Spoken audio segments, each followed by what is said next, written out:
Pronto. Então vamos lá, pessoal. Boa noite a todos, tá certo?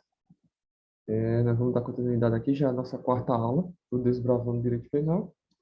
E hoje nós vamos estudar, como eu tenho falado para vocês, o nexo causal e a tipicidade. Nexo causal, equivalência dos antecedentes causais, superveniência de causa independente e tipicidades. Tá certo? Por que eu coloquei tipicidades? Porque nós vamos ver aqui tipicidade formal e tipicidade material. Tá bem? Então, vou minimizar aqui a tela. Então, vamos lá começar. Então, vamos lá.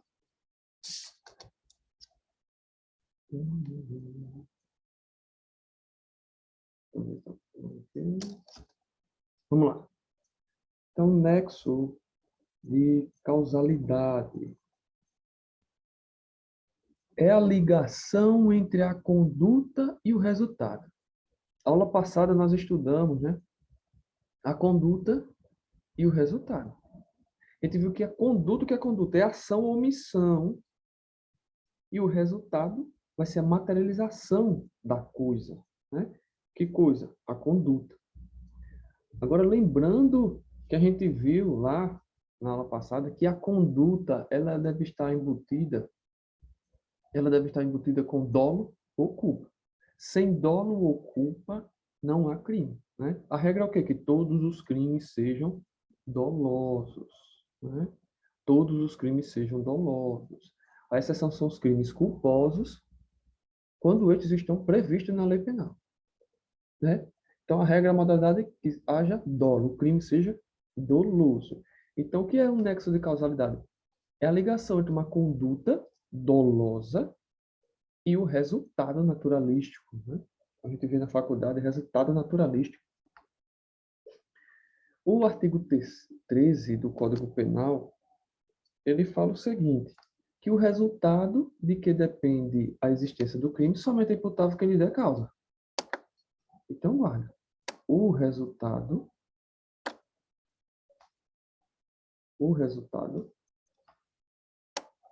somente é imputável quem lhe der causa. Essa é a ideia. Quem causou o resultado vai responder por ele, tá certo? Quem causou o resultado vai responder por ele. Considera-se causa, na segunda parte do artigo, a ação ou omissão, como a gente viu, conduta é ação ou omissão, ou seja, considera-se causa a conduta, tá certo? A conduta sem a qual o resultado não teria ocorrido.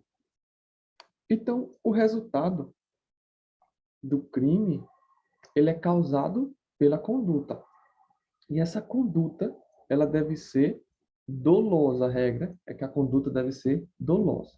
O agente só responde por crime culposo se assim estiver previsto na lei penal. Teoria da equivalência dos antecedentes causais. O Código Penal adotou a teoria da equivalência dos antecedentes causais. Essa é a teoria que foi adotada pelo Código Penal. O que isso quer dizer?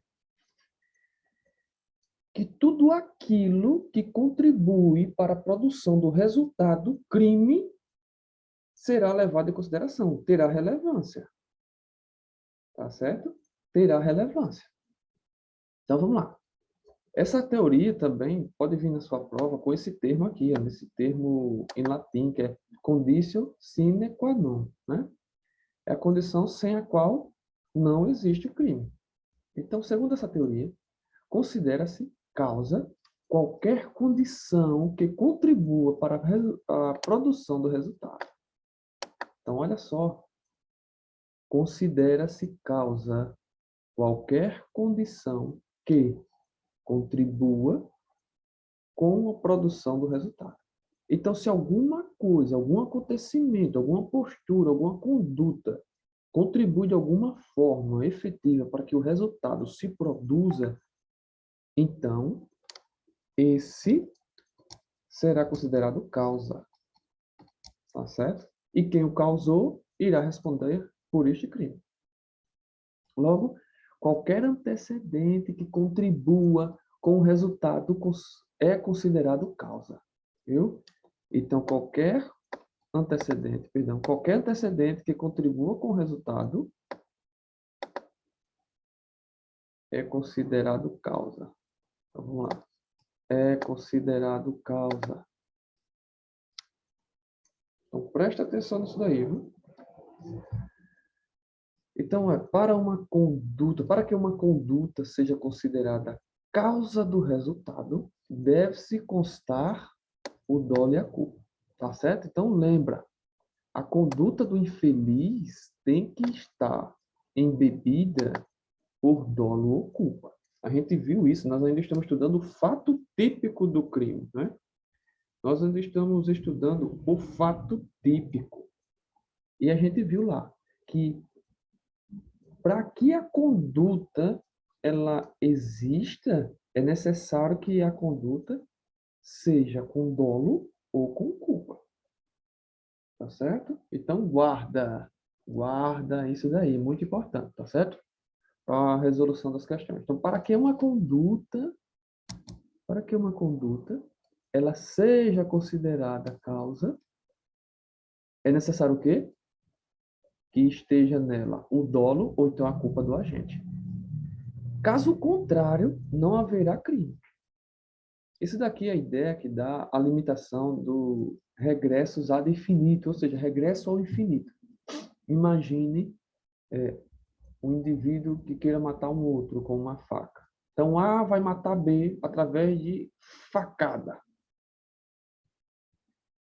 Então, vai verificar quais são as condutas, quais são os acontecimentos, as coisas que contribuíram para o resultado facada. Lá, lesão corporal ou então, no caso, morte. Então, nós vamos verificar o seguinte.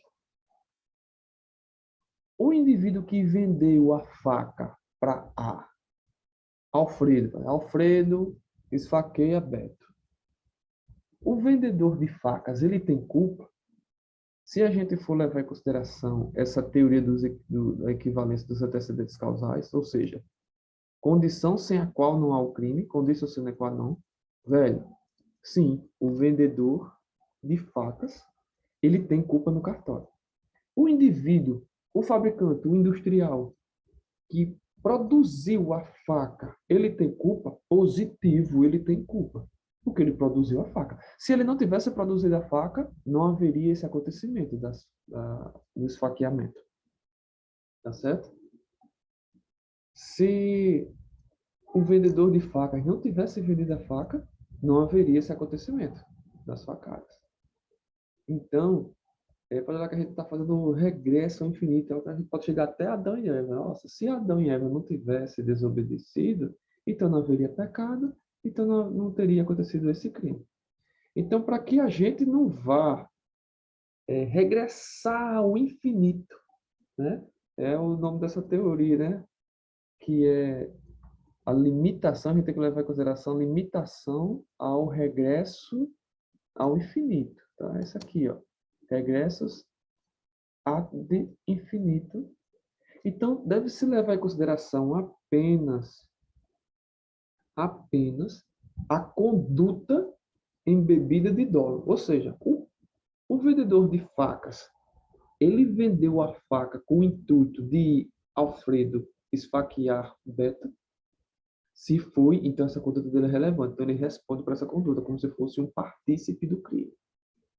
O industrial que produziu a faca, ele tinha um intuito de Alfredo esfaquear o Beto? Então ele responde também. Viu? Então, guarda o seguinte. A conduta só é relevante para o crime se ela estiver embebida por dolo, tá certo? Ou por culpa. Então, guarda isso daí, velho. Somente os antecedentes que estão envolvidos pelo dolo é que serão relevantes para o resultado do crime. Logo, eles serão considerados causas do crime, tá certo, pessoal? Então, se liga aí. Vamos passar para o próximo. Não basta que a conduta, que é o primeiro elemento do fato típico, tenha causado o resultado, que foi o segundo elemento do fato típico, para que tenhamos o fato típico, pois a conduta deve ser preenchida pelo elemento subjetivo dolo-culpa, tá certo? Então, a conduta, ela deve ser preenchida pelo dolo e pela culpa, tá bom?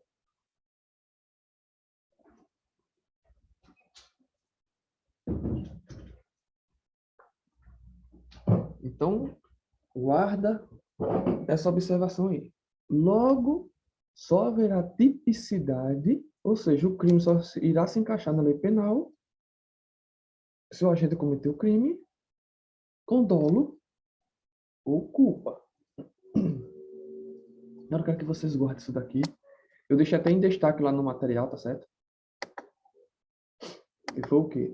A omissão é penalmente relevante quando o agente devia agir e podia agir para evitar o resultado. O que a gente está falando aqui em conduta, e como eu disse a vocês, conduta, velho, conduta é ação ou omissão, né? Ação ou omissão que produz o resultado do crime. Então, a ação a gente está vendo, né? A gente vê sempre aqui num exemplo aí das facadas. Agora, e a omissão? Aí é muito importante que vocês guardem esse termo aí, que a omissão, ela só vai ser relevante, tá certo? Se o agente que se omitiu, ele tinha o dever de agir e podia agir, tá certo? Tem que juntar esses dois verbos. Dever agir, tá certo? Dever agir e poder agir. E poder agir. São esses dois verbos, tá certo? Esses dois verbos são importantes, tá bom? Para que a omissão seja relevante e o infeliz que se omitiu responda penalmente. Tá certo? Então guarda aí, anota, pega aquele teu destaca texto, marca texto, né? O pessoal chama, né? E coloca lá na brochura que eu deixei disponível. Superveniência de causa independente. Vamos lá. O parágrafo 1º do artigo 13 fala o seguinte, que a superveniência de causa relativamente independente exclui a imputação quando, por si só, produziu o resultado. Ele está dizendo o quê? Que se por acaso um fato futuro, depois do cometimento do crime, depois da conduta, se vem um fato futuro e esse por si só produziu o resultado, o agente inicial, na história lá no enunciado da questão, ele não vai responder pela consumação do crime, não. Ele só responde pelos fatos que ele cometeu. Tá certo? Os fatos anteriores à conduta posterior, que é dita causa superveniente. Viu? Então, de novo, ó, a superveniência de causa relativamente independente exclui a imputação. O que é imputação? É dizer que fulano cometeu crime e ele vai pagar pelo crime. Quando, por si só, essa causa, por si só, produziu resultado. Ela não precisava da conduta do agente. A própria causa, por si só, ela sozinha produziu resultado. Logo, o agente não responde pelo crime consumado. Porém, ó, entretanto,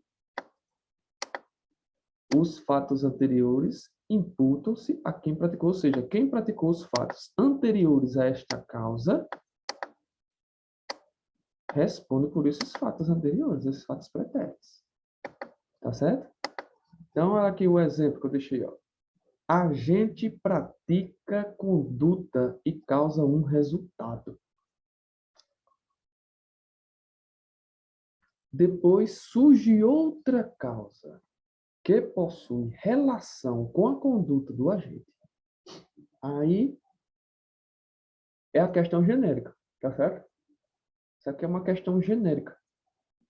É só se você conseguir encaixar isso aqui nas questões que falam sobre superveniência de causas independentes, seja elas relativas ou absolutamente independente, você vai conseguir responder as questões de boa, tá? Então, você vai ler na historinha, lá no enunciado vai estar assim, que o agente praticou uma conduta para causar um resultado. Mas depois do acontecimento do fato, acontece outra coisa. Olha aqui, ó, surgiu outra causa, acontece outra coisa que possui alguma relação com a conduta anterior do agente, tá certo? Aí você vai fazer uma análise. Se essa conduta posterior, essa conduta superveniente, sozinha criar o resultado, se ela sozinha criar o resultado, este resultado não será imputado ao agente. Por quê? A causa futura, por si só, ela produziu o resultado. Então, e com isso, o agente responde pelos fatos que praticou até o momento do surgimento daquela causa superveniente. Essa é a teoria da causalidade adequada. Guarda o nome dessas teorias. Vai fazer um concurso aí e o examinador resolve colocar esses termos.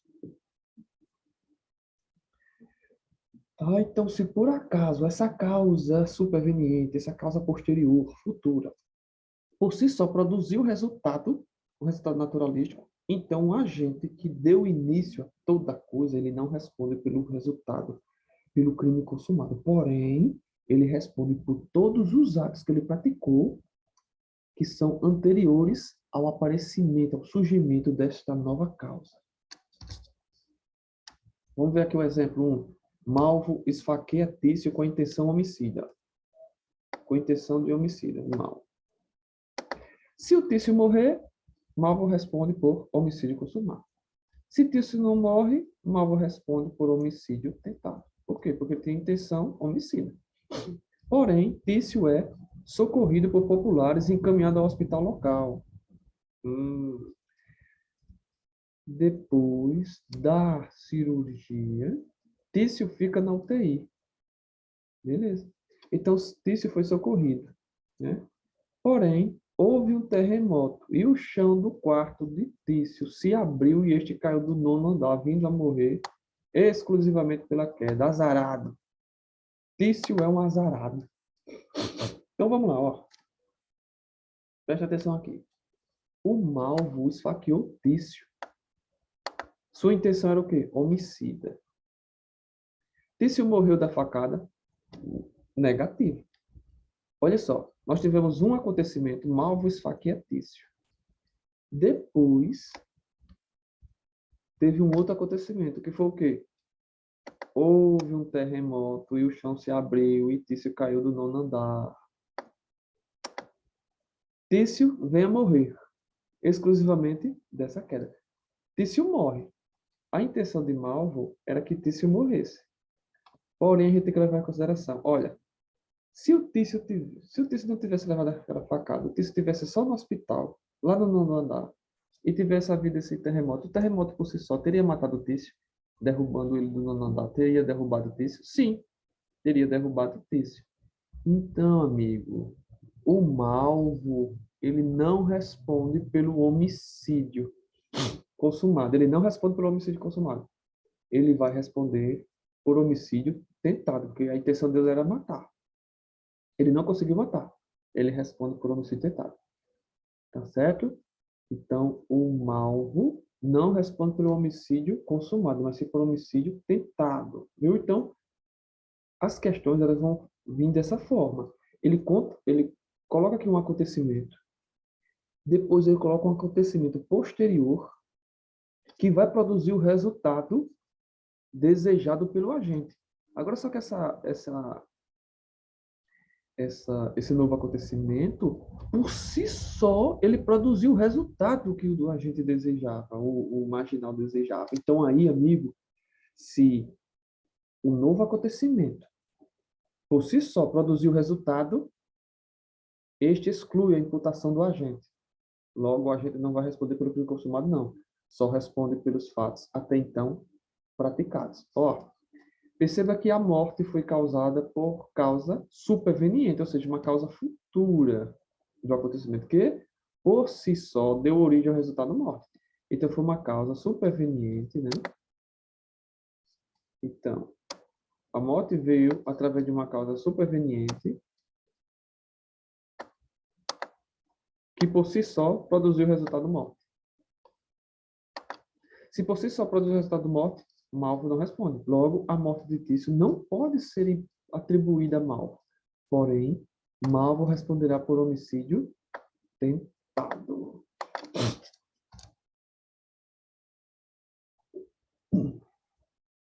Ó, o segundo exemplo. Vamos lá.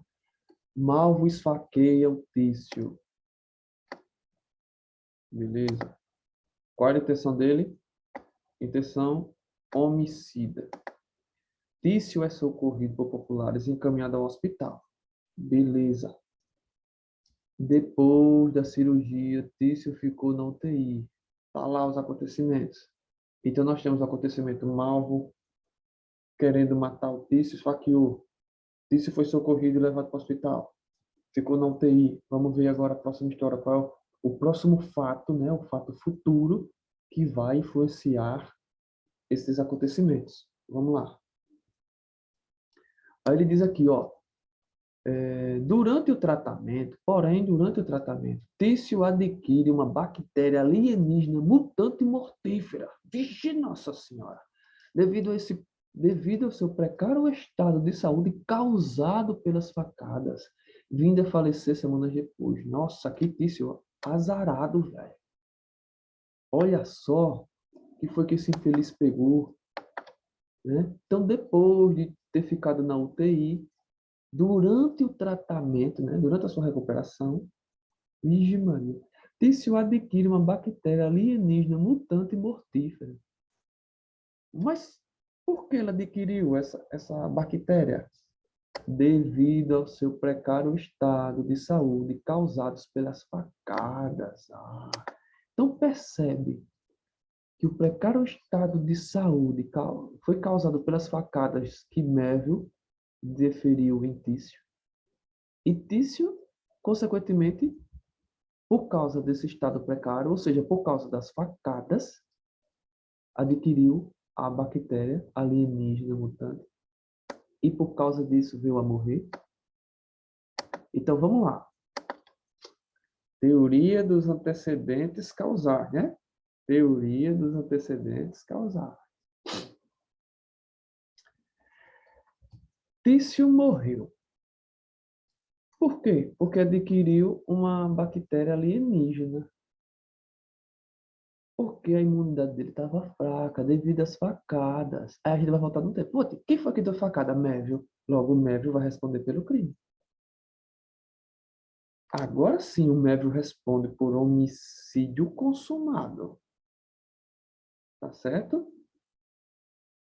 O Mévio, ele responde pelo resultado do crime. Por quê? Porque o Tício só adoeceu devido às facadas que Mévio deferiu. Se Malvo não tivesse esfaqueado, Tício não teria adoecido e não teria morrido. Tá? Então, ó, perceba que a morte de Tício foi causada pelas facadas e que Tício contraiu a bactéria porque estava debilitado, justamente por causa das facadas. Logo, Malvo responderá pelo resultado morte, que é o quê? Homicídio consumado. Eu espero ter sido muito claro, tá bem? Então, ó, eu fiz esse quadrinho aqui para deixar bem explicado. Bem explicado. Ó, causa superveniente. Você vai ler o enunciado da questão. Se você perceber que por si só produziu o resultado, essa causa futura por si só produziu o resultado, então o infeliz, o agente, ele não responde pelo crime. Ó, o resultado não é imputado ao agente. Agora, se essa causa futura, essa causa superveniente, combinada com a conduta do agente, como foi esse último exemplo, produziu o resultado, logo o agente responde sim pelo resultado. Tá bem? Guarda essa dica aí da causa superveniente, viu? Chegamos finalmente em tipicidade. Vamos lá. Tipicidade formal. Tipicidade formal, ou então legal, é aquela que está na lei. É aquela que a gente vê no Código Penal, quando você lê lá, matar alguém, homicídio, está lá, matar alguém. Então, é a conformidade do fato com o artigo do Código Penal. Viu? É o que está na lei, é o acontecimento no mundo real que se encaixa na lei. Logo, isso é tipicidade formal. E o que é tipicidade material?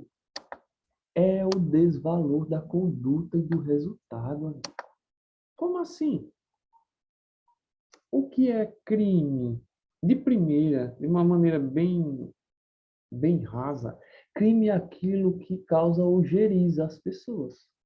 Repúdio, reprovação. Você vê uma pessoa adotando uma conduta, praticando um fato, e você tem aquele desvalor, né? Você tem aquele repúdio àquela conduta. Isso é tipicidade material. Tá? Então, aqui, eu coloquei até aqui, ó, aqui se aplica o princípio da insignificância, que a gente estudou lá na nossa primeira aula, que falava sobre princípios. Então, ó, vamos ver essa historinha. Can subtrai pacote de leite de um supermercado. Cara, subtrair um pacote de leite, até aqui o Can cometeu um crime, uma tipicidade formal. Mas olha qual é o intuito dele. Com o intuito de alimentar sua prole numerosa. Aí a gente vai verificar a tipicidade. Para que eu tenha tipicidade penal, é necessário que eu tenha tipicidade formal somada com a tipicidade material. Tá? Então, eu preciso da conformidade do fato com o artigo do Código Penal, mais o juízo de desvalor, reprovabilidade, ojeriza da pessoa que tem ciência do fato criminoso ocorrido. Então, vamos lá. Se eu digo para você, olha, Can subtraiu, furtou um pacote de leite, você vai dizer o quê? Rapaz, ladrão sem vergonha. Mas no momento que eu digo para você, ele subtraiu, velho, porque não tinha nada em casa, estava passando fome, e a criança dele, de 9 meses, para dizer, estava chorando de fome. Ele foi no supermercado, com vergonha de pedir, desesperado. Ele foi lá, pegou um pacote de leite, só um pacote de leite, colocou debaixo da blusa e foi-se embora, se retirou. Percebe que no momento que você sabe, tem ciência das circunstâncias, você não considera que Can cometeu o crime? Você percebe isso? Vamos lá, ó. Can subtrai um pacote de leite no supermercado. Você diz logo, bicho, é ladrão. É ladrão. Realmente. Mas aí o que você tem? Tipicidade formal. Legal. Mas no momento que você sabe a motivação do fato, você diz, rapaz, ele não é ladrão, não. Ó, com o intuito de alimentar sua prole numerosa. Por quê? Porque os filhos dele estavam em casa chorando de fome, ele não tinha nada. Perdeu o emprego, estava desesperado. O cara sozinho, não tinha ninguém para ajudar o cara. Ele desesperado, foi no supermercado, pegou um pacotinho de leite só um pacotinho de leite, colocou debaixo da blusa e saiu do supermercado. Na mesma hora você diz, não, ele não é ladrão não, véio. Esse cara não é ladrão não, porque o cara está desesperado. Então isso é tipicidade material. Se no momento você não tem desvalor da conduta e do resultado, você não tem um juízo, não tem repúdio, reprovabilidade da conduta de Can, então quer dizer que Can não cometeu crime. Por quê? Porque falta tipicidade material. Tá? Então temos a tipicidade formal, que é o artigo 155, subtrair coisa alheia é morte. Para si ou para outra. Eita, o que foi isso aqui? Essa reunião será finalizada em 10 minutos. Atualize agora para remover o número de 40. E aqui, ausência da tipicidade, né? Ausente a tipicidade material, uma vez que tal fato mostra ser mínima a ofensividade da conduta. Ausente a periculosidade da ação. Realmente. A gente viu isso lá na nossa primeira aula, né? Para o princípio da significância. Reduzido o grau de reprovabilidade. E a lesão causada ao patrimônio do supermercado é o quê? Inexpressiva. Tá aí os quatro requisitos para a aplicação do princípio da insignificância. Logo, não houve tipicidade. Então, lembra, para que um fato seja típico, é necessário que a tipicidade seja formal e também esteja presente a tipicidade material. Então, tá aqui os elementos do tipo penal incriminador. Nós temos o tipo objetivo e tipo subjetivo. Guarda essas informações. Elementos objetivos descritivos, elementos objetivos normativos. E do subjetivo é o dolo e elementos subjetivos especiais. Elementos objetivos descritivos. Quais são esses? É aqueles que descrevem aspectos materiais do fato, como o quê? Animais, o tempo, o lugar, o instrumento. São elementos objetivos descritivos. O Código Penal, o artigo, ele descreve a coisa. Como a gente estudou o tempo e o lugar do crime, não é?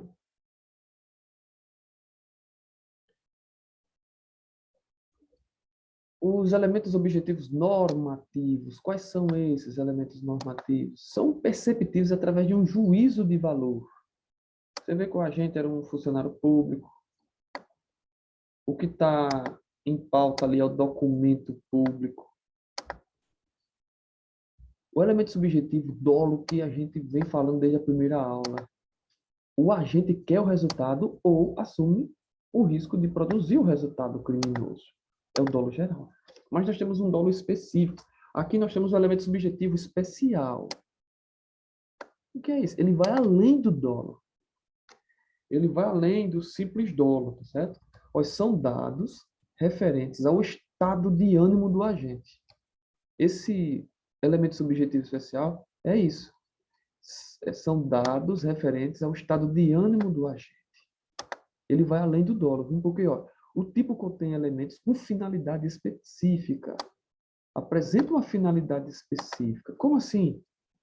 O tipo penal vai dizer, ó, para si ou para outrem, com a finalidade de, em proveito próprio ou alheio, com fim libidinoso.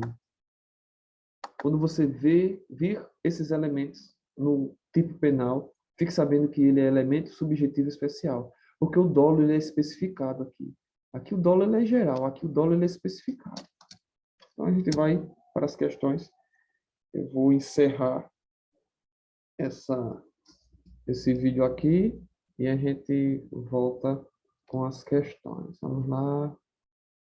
Deixa eu ver como que eu faço.